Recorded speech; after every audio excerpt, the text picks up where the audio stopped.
What's up, guys? This is Showtimes Fight Forum. I'm your boy Showtime. As always, thank you guys for watching. Hope you guys had a good weekend. Today is fight week. I don't know about you guys, but I'm super excited for fight week. This conversation is not in detailing about fight week, but I just wanted to bring up I love fight week. This is unfortunately about something that it's not like you didn't see coming eventually, because it's a pattern and you can't be surprised by patterns. If a person shows you who they are, that's who they are. It's just that way. And this is about Jon Jones, the greatest of all time, in my opinion, the GOAT, the most troubled human being on the face of the earth when it comes to MMA that is not a murderer or rapist. It's Jon Jones. He's just so problematic. Unfortunately, he was arrested the weekend he was inducted to the Hall of Fame for his fight with Alexander Gustafsson, which 100% deserved it. One of the greatest fights, one of the greatest title fights ever. Jon Jones that's where, in my head, I was like, all right, he's going to be the GOAT, because he overcame adversity and he was down. And he needed those last 2 rounds to win the fight, and he did exactly that. In my opinion, some people think he lost. I didn't think he lost. I thought he won. But yeah, that was his closest fight in his prime. That's another thing. In his prime, nobody was touching him except for Alexander Gustafsson. So yeah, he got inducted, rightfully so, him and Alexander. And you would think this is a time to celebrate. Bro, you're in Vegas. Have fun with your family. You got your kids there. That's my first time, honestly, seeing his 3 daughters in maybe like 5 or 6 years. I mean, granted, he probably posts them, but I don't follow him on social media. But that was my first time seeing them. I'm like, oh, they're halfway grown now. I don't understand, how do you get in trouble?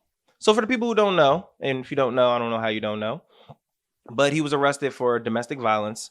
And apparently he was pulling his wife's hair. Apparently he headbutted a cop. I don't remember the exact details about the cop thing, but I do remember them saying that they found blood on her lip and her sweatshirt. They went to the hotel, saw blood there. And then also it just looked consistent with the domestic violence situation.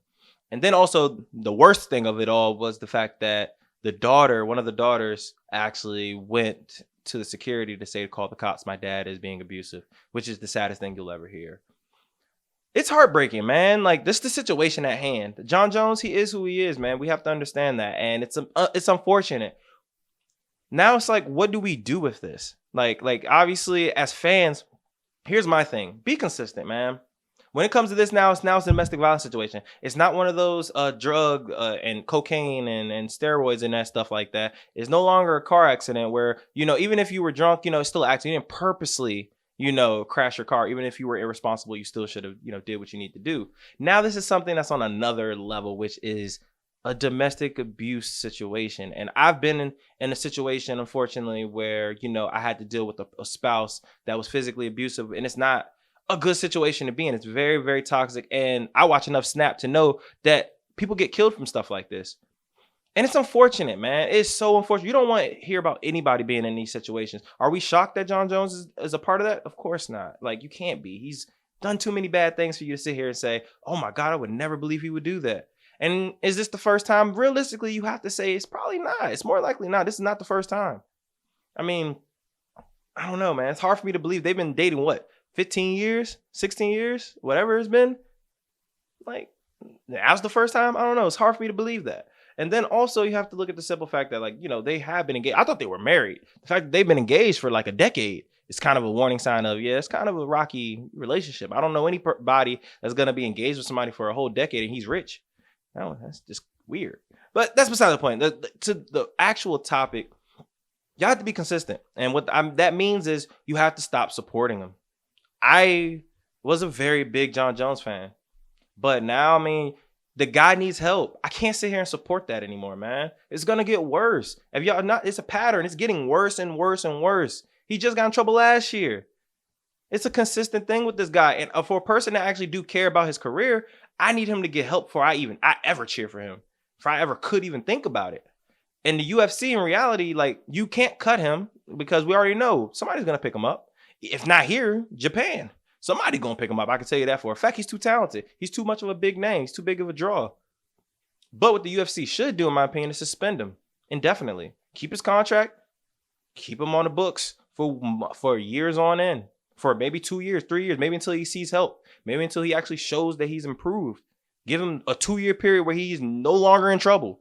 I don't know. But something has to happen because this is not healthy, man. You can't keep enabling this. And Dana White came out to say, yeah, Jon Jones doesn't mix well with Vegas. That is the most BS excuse I've ever heard in my whole entire life. That is a grown ass man. That's a grown man. And you talking about that doesn't mix. No, don't blame Vegas. It's him. That's enabling. And like I said, and for fans, you have to stop supporting him. If he does ever fight again, who knows? Because, I mean, he has to go through this dispute, but it seems like him and his girl has reconciled, so it's probably not going to really go anywhere. But regardless, if he does book a fight again, don't watch it. Make him lose money because he is the type of fighter to get points now. But we already know most of you guys are going to still watch. Why? Because you're hypocrites. Y'all talk all this ish about Greg Hardy, but I guarantee you the same people that talk ish is going to watch Jon Jones. But I can say right now, I'm out on that. I'm not going to really watch Jon Jones anymore. Will I break down his fights? No, I'm not. I'm just going to move on from it. Until he actually gets help, I can't. Because I feel like I'm also going to be one of the people that's enabling trash behavior, dangerous behavior.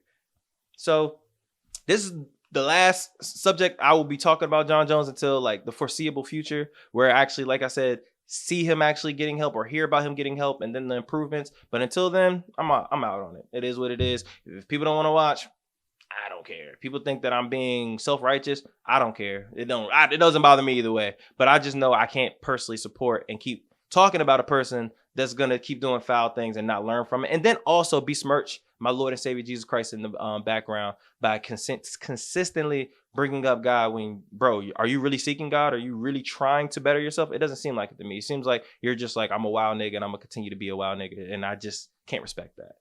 But as always, I would love to hear what you guys think. Thank you guys for watching. Make sure you hit that subscribe button. Make sure you follow me on social media at Showtime Sanders. And, want to hear from you guys. Thank you guys, and please have a blessed day.